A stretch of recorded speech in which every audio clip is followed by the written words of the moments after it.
Jackal Archipelago is a fast-paced, competitive board game which doesn't fall into the death traps of raised tempers and hurt feelings, which I know for my family and friends is a godsend. Hello humans, I was asked to review this game, this little beauty, Jackal Archipelago, which is currently up for Kickstarter in the West. It's already found some success in Russia, and the designers are moving to try to publish it in the rest of the world. Already you can tell, it's a gorgeous game.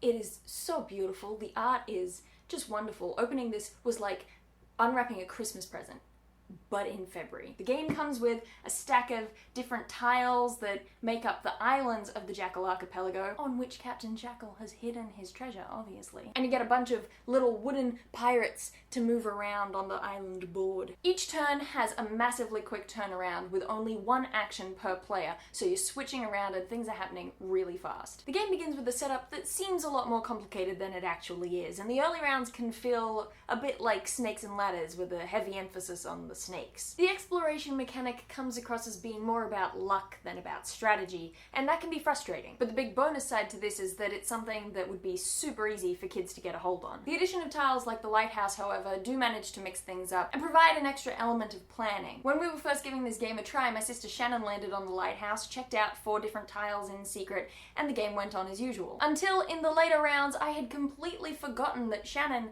had gotten a look at some of the unexplored terrain, and so while I was chasing to catch up with her and steal her gold, she landed me in a pit trap. It was delightful. The point where the game really comes into its own is in the later rounds, post-exploration after all the gold has been found and is up for grabs. It's at that point that things really get fun. Playing the game with my group of 4, we ended up in this hilarious little knot at the very end with one last piece of gold. Tiles on the board like the ice made it particularly fun to be able to slide in and out and get everyone into the one location. And on top of that, this final confrontation took place on the tile that requires you to swear like a scurvy sea dog. So every time a new pirate stepped into that square and took the gold for themselves, they had to say, "Avast! Shiver me timbers, ya yellow-bellied landlubber." It was very entertaining, right up until the moment when we realized that none of us would ever be able to collect the gold. We did wind up just calling a truce, at which point I had a surprise victory, which I didn't expect, as opposed to a surprise victory that I did expect. But not before the appropriate quote. "So what's it to be, Jack?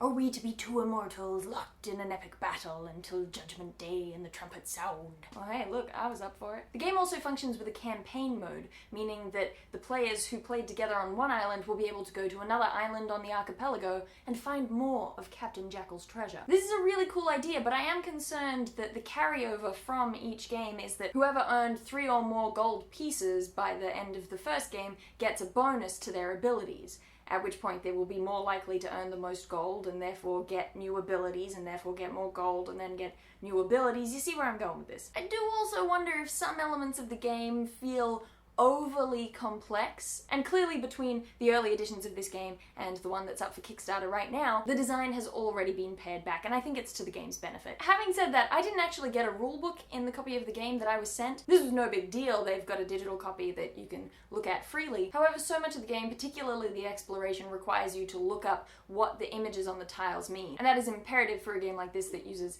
images-only items rather than putting a whole bunch of text on the tiles or the cards. And I just think that that would have been much more pleasant an experience flipping through an actual book in my hands than looking it up and scrolling up and down on my computer. But hey, maybe that's just me. Some of the info in that rulebook seems to be a little bit outdated, but I expect that that will be fixed before the final publication goes out. The game also comes with a single-player mode, which I'm so stoked about. I love it when games enable you to play them on your own. Because let's be real, sometimes you got no one else around who wants to play with you. This single player seems to work in a similar way to the Firefly game's single player mode. You get a bunch of different cards that have win conditions for you written on them. Like you have to collect this much treasure in this many rounds and not be eaten by the bear and things. That's pretty dang cool if you ask me. I think that's all of my thoughts on the game for now. That's my review. I hope you enjoyed it. If you think you might like this game, do consider going over and supporting the Kickstarter that's happening for it. I'll be leaving a link in the description below, or if you're watching this on my blog, I'll leave it in the blog post somewhere. You very well might be watching this on the Kickstarter page, in which case, hey,